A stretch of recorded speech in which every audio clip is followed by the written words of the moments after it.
My name's Brandon, and I'm an alcoholic. And what that means is simply that I'm defiant by nature, I hate authority, and I refuse to conform. Because I possess this job that consists of knowing everything, and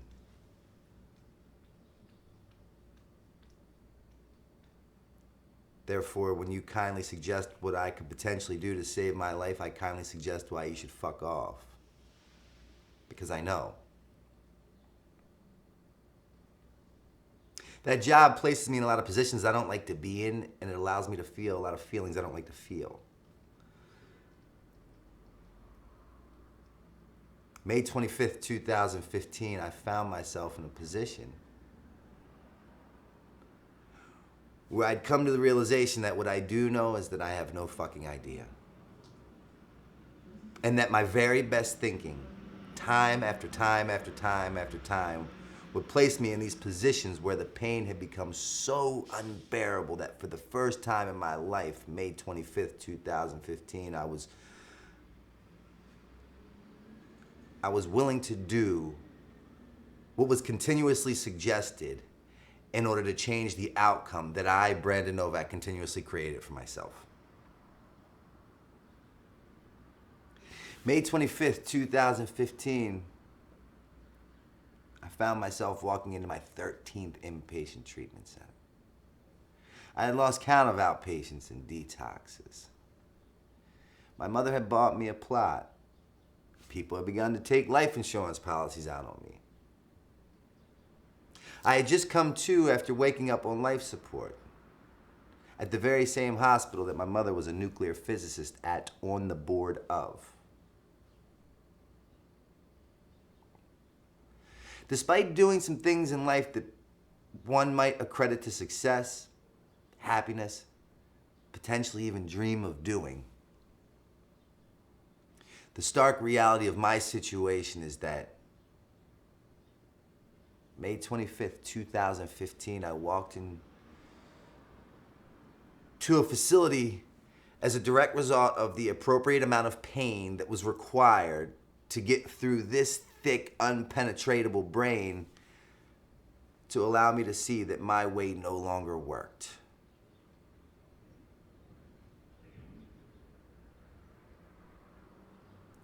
See, because I possess this alcoholic brain, and this alcoholic brain lies to me in my own voice, and it would make me believe the unbelievable. Meaning that it would create these delusional narratives that only existed up in here. And it would continuously support my relapse behaviors as long as it was headed in the direction of a drink or a drug. Right? So it wasn't like your voice appeared in my head and you're like, oh, Novak, you're not an addict, you're not an alcoholic, and I can be like, fuck you, stranger danger. It's my voice in my head that makes me believe the unbelievable. And looking back, right, I couldn't understand why I got beat to fuck every time I stepped into the ring with my opponent, meaning addiction or alcoholism, right? Because I'm no fool by any means. Pride myself on being an outside the box kind of thinker. But I couldn't understand that every time I stepped in the ring, I got like fucking demolished. Not like a little scrape or a bruise. I'm talking like teeth ripped out, eyes gouged out, ears cut off, tongue cut out. Like no holds barred, fight to the death kind of outcome. And I couldn't understand why. See, what I've learned today with finally having been blessed with the gift of sobriety and now over 8 years into my process is that my life is all in retrospect. And today it's live forward and learn backwards. And it's very easy for me to see and or recognize the synchronicity in life's events that have led me to the right here, right now, talking to you.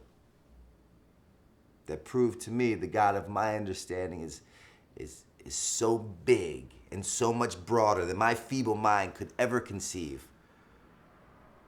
That what I know to be true today that I did not understand then is that I was simply being divinely inconvenienced, time after time after time after time.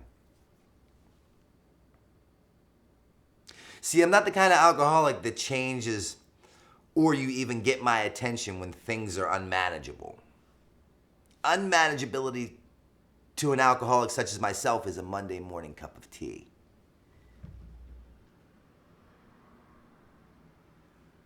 You only get my attention and are only willing to change when the pain becomes unfucking bearable.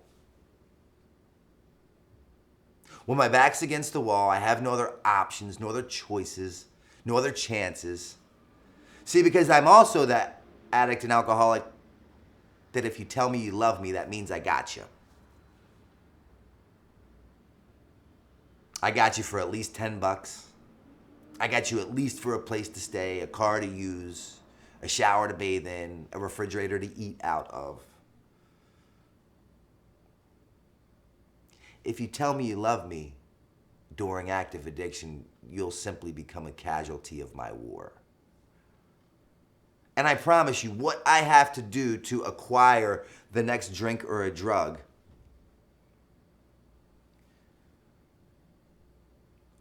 are acts that I don't want to commit. Right? Because the reality of my story is that anything, anybody, or any place that attempts to stand between me and a drink or a drug must and will go. And it's never personal. It's just business. Right? Because I don't want to do the things that I have to do to acquire the next bag, the next bottle, the next pill, the next pipe, the next line. I don't want to do it. I'm a really good person at heart. I mean well. I don't want to do what I have to do. But the truth of the matter is the disease from which I possess no longer allows me to have the pleasure or privilege to have a say-so in my day-to-day life.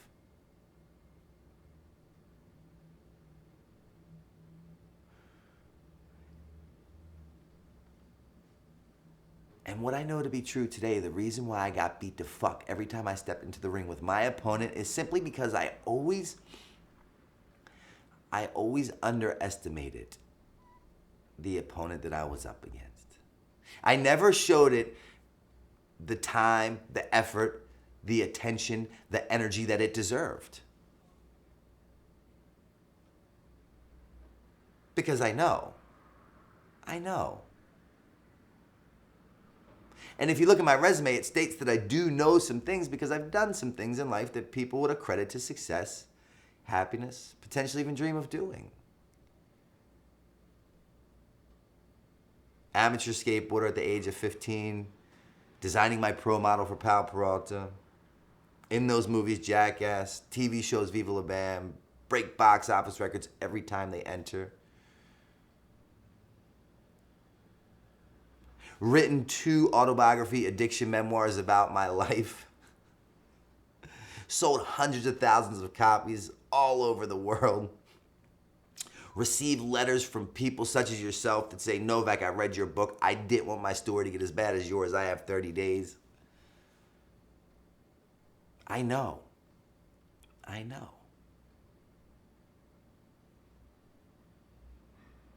What I know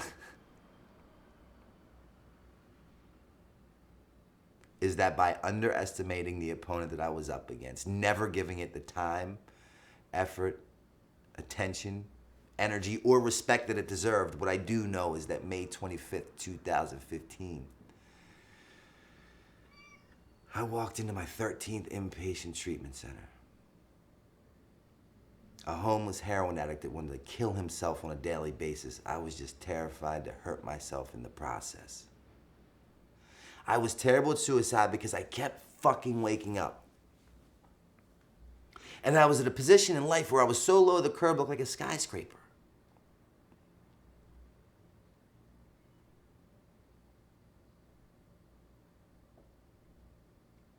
What I know is that May 25th, 2015, I walked into my 13th inpatient treatment center.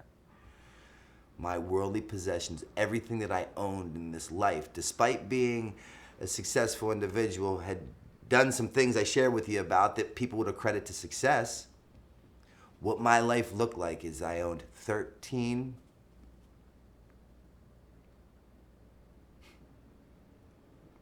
No matter how many times I say it, it doesn't quite roll off the tongue right. It doesn't roll off the tongue right. May 25th, 2015, I owned 13 attempts at finding sobriety. 8 scarves, 2 jackets, 3 socks, a stick of deodorant, all fit into a bag that doubled as my pillow, a needle, a spoon, and a restraining order. How the fuck did I get here?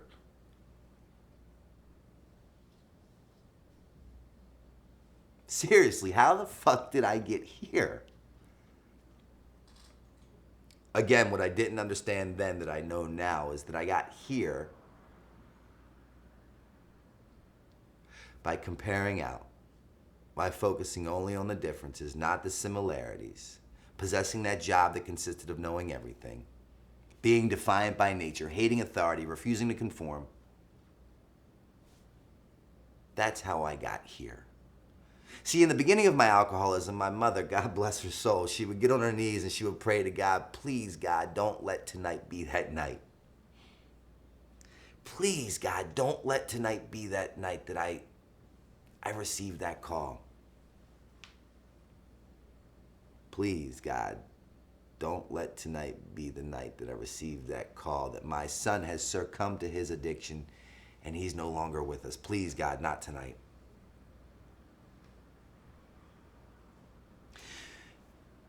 At the end of my alcoholic career, I walked into my 13th inpatient treatment center. Everything that I owned consisted of 8 scarves, 2 jackets, 3 socks, a stick of deodorant, a needle, a spoon, and a restraining order. And my mother's prayers have now transitioned from, please, God, don't let tonight be that night, to getting on her very same knees, praying to the very same God, please, God, please, God, please let tonight be that night that I finally received that call.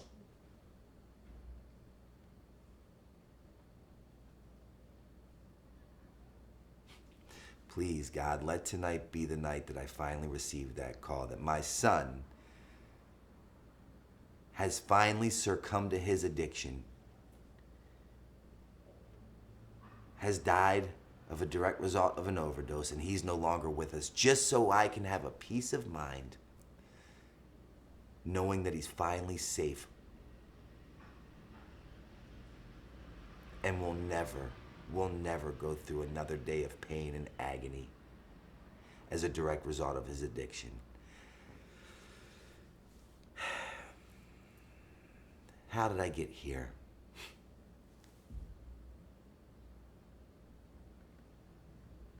See, what I know to be true about addicts and alcoholics is we did not end up in this position because we took the short bus to school.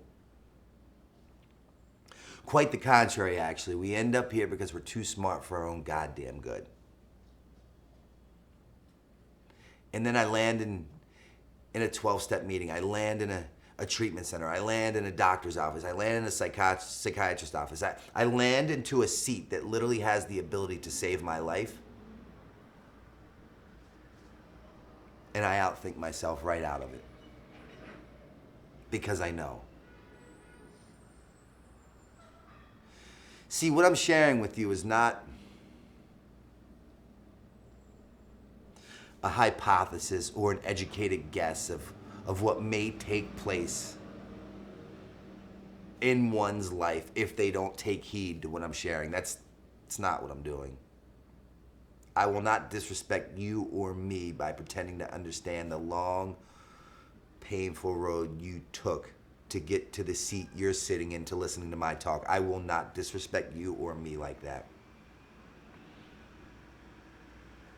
I'm sharing with you my story.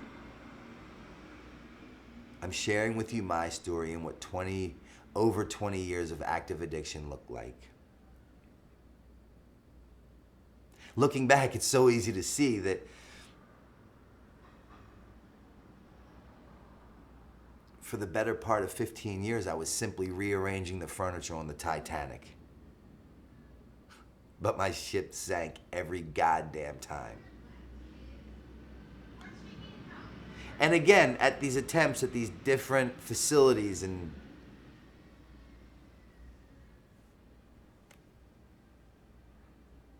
places that had the ability to save my life, despite whether I had got loaded in them, left early to get loaded, got loaded directly after completing said program, I always thought were these failures.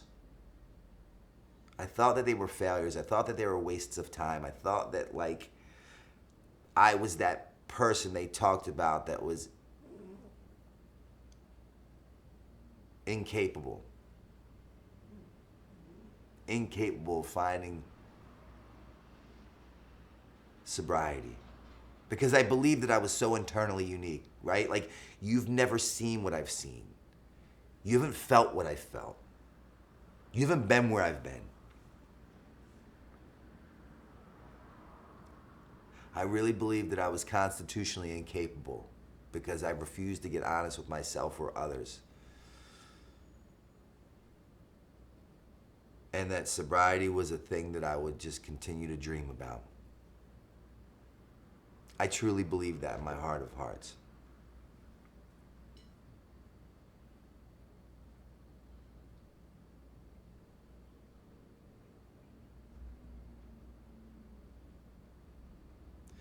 Unbeknownst to me, at every attempt of every facility I walked into, right? Because what's the difference between treatment center number 13, 12, 11, 10, 9, 8, 7, 6, 5, 4, 3, 2, 1? Why waste my time or yours? Like, what's the point? Give the bed to someone who's more deserving, someone who's more willing, someone who's more appreciative.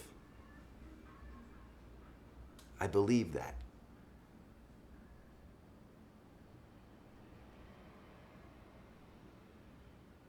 Unbeknownst to me, at each one of those attempts at finding sobriety, there were these seeds being planted. There were these seeds being planted. And slowly but surely, ignorance was no longer bliss.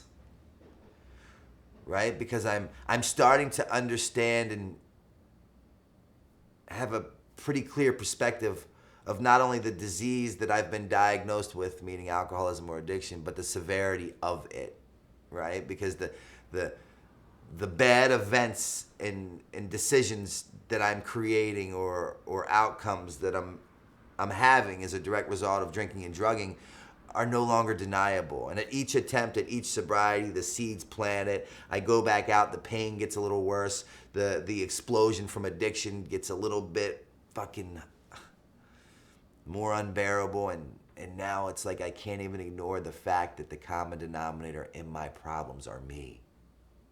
Fuck me. Because I don't know about you, but the last thing that this addict or alcoholic wants to do is take accountability for his actions, right? The name of my game is I deflect, I justify, and I minimize the severity of my alcoholism. But still, right, refusing to die with a needle in his arm. Refusing to be a victim or casualty of that war. Refusing to refusing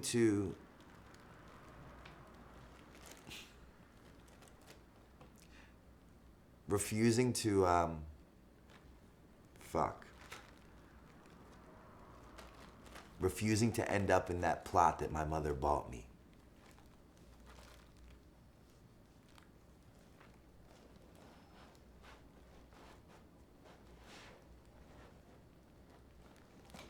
I continued to live, I continued to fight another day.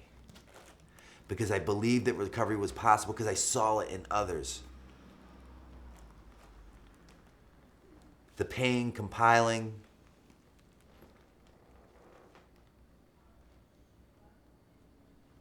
starting to acquire some knowledge, some understanding, some facts about the disease that I've been diagnosed with.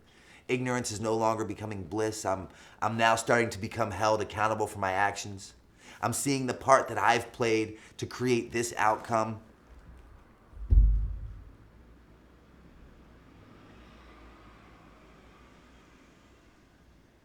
that on May 25th, 2015, when I found myself in that position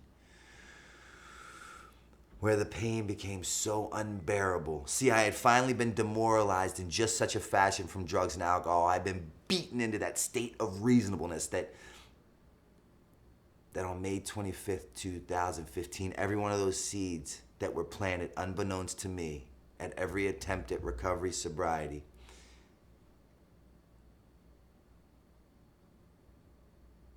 literally just fucking erupted out of the ground. And things became clear. And I had a very clear perspective on the reality of the situation in my life and the disease that I suffered from called alcoholism and addiction. And I could no longer justify or minimize the outcome that it was creating for me in my life. I saw for the first time in my life that I, Brandon Novak, am the common denominator in my problems. And maybe, just maybe, if I get the fuck out of my way and surround myself with some people that clearly have my best interest at heart, that only want to see me make it through another day sober, only want to see me return back to the individual I was before I started drinking or drugging and gave everything that I loved and cared about away, my life started to get better. My pain became my purpose. See, for so many years, I was so consumed by the mess that I couldn't see the message.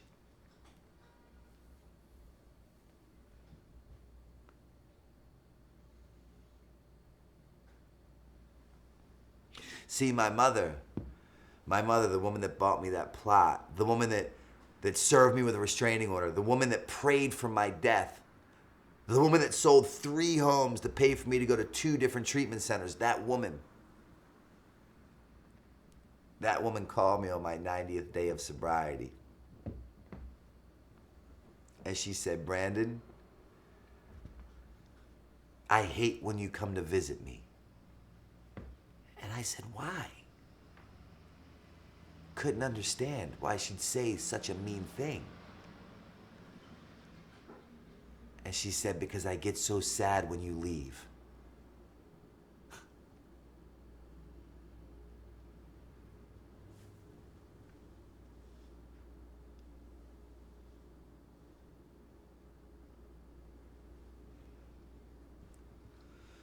Remember I told you sobriety was a thing that I dreamed about for a lot of years. I'd literally have dreams at night of me celebrating my 1-year anniversary and my mother coming to it and sitting in the front row and watching me. I literally dreamt of that for years. On May 25th, 2016, I had achieved that dream. My dream became my reality, and my mother,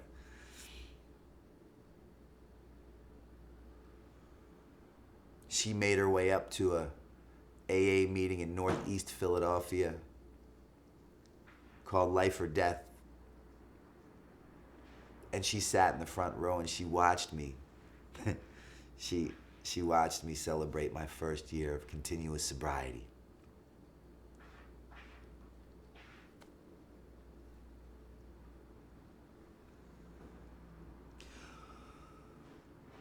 On my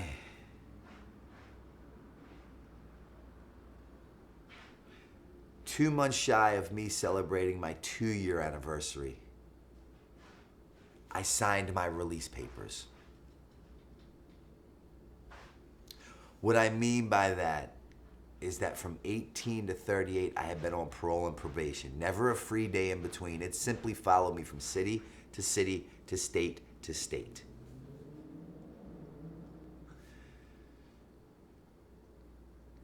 Two months shy of my 2-year sober anniversary, I signed my release papers. I am a free man that can go anywhere, with anybody, anytime I like. I decided I wanted to get my 2-year medallion abroad. I flew to Paris to an Alcoholics Anonymous meeting, and I picked up my 2-year medallion.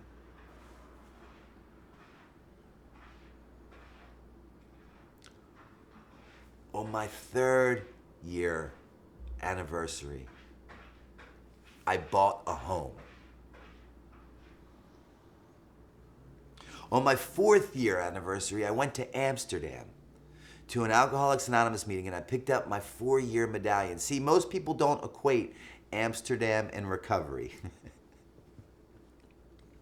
But the truth of the matter is, I'm a free man that can go anywhere with anybody, anytime I like. Why? Because I remain proactive in my sobriety. And armed with the facts, proper understanding of the opponent that I'm up against, what I know to be true today is that I suffer with a disease called alcoholism, not alcoholism. And I cannot stay sober on yesterday's sobriety. My sobriety has a shelf life of 24 hours. So I do a few simple things along the way each day to maintain my sobriety.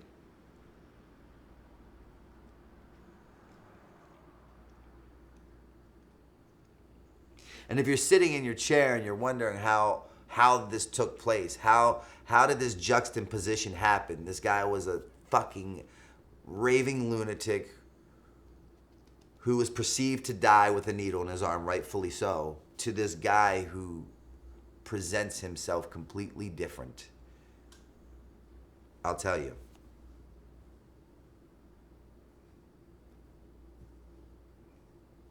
As a direct result of the 12 steps, I've had a spiritual experience. And the definition of a spiritual experience is simply a psychic change. Meaning that I, Brandon Novak, today with over 8 years sober, no longer look at things how I did when I sat in my 13th inpatient treatment center holding on to that chair in fear that I'd return back to active addiction if I didn't take heed to the suggestions that they gave me. Now, see, from that 90-day inpatient treatment center, I moved to a sober living house where I resided for 1 year. And that sober living house had done things for me that had never been done before. And I'd listen to what you sober, cult-like weirdos would say. And you'd say things like, in order to keep what you have to give it away. And I promised myself that when I found myself in a position where I was financially capable, I was going to recreate that sober living house that I lived in that did for me what no other place had ever done before. And on my 5th year anniversary, I recreated that sober living house in Wilmington, Delaware, and I opened up my first men's sober living house. And we chose to call it Novak's house. And that first house had 10 beds. Today I have 6 houses with 60 beds. And the why behind my mission is to travel the world and raise money to provide scholarships for any man in need of a safe, structured, accountable house to continue their journey of sobriety in upon completion of an inpatient program.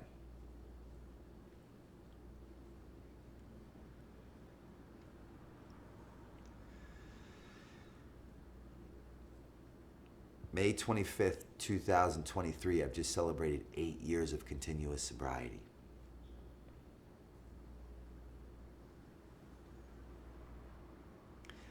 Four months ago, I was blessed with the ability to open up my own treatment center.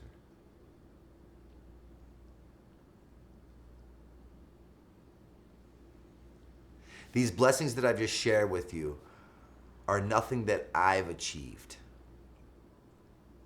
I've literally done my way into this position. Recognized the common denominator and my problem was me.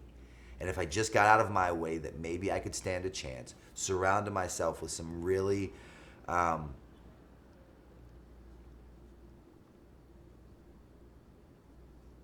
really intelligent people that were armed with the facts of what alcoholism, addiction, but more importantly, recovery looked like.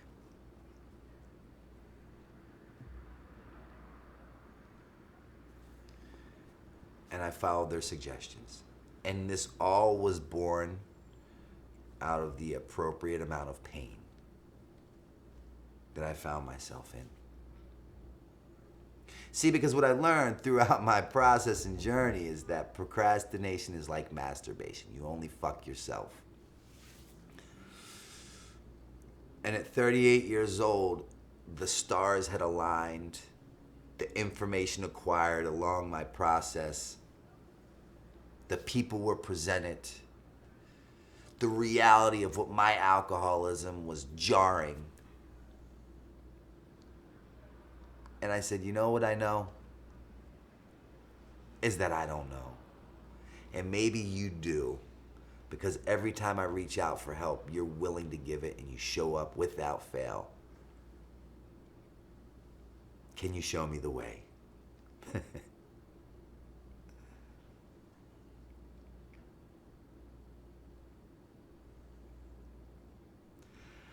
I don't know what got you here. I don't know what keeps you here. What I know is that despite me not believing in myself, I surrounded myself with some mentors who I did believe in. And through believing in them, I learned how to believe in me. So if you're sitting in that chair and you don't believe in yourself right now, believe in what I've just shared with you, and I promise you one day you'll believe in you. If you're in a position where I once was and you can't find your way out of it, call me, 610-314-6747. Me and my team will do everything within our power to get you the help, not that you need, but that you fucking deserve. I love you.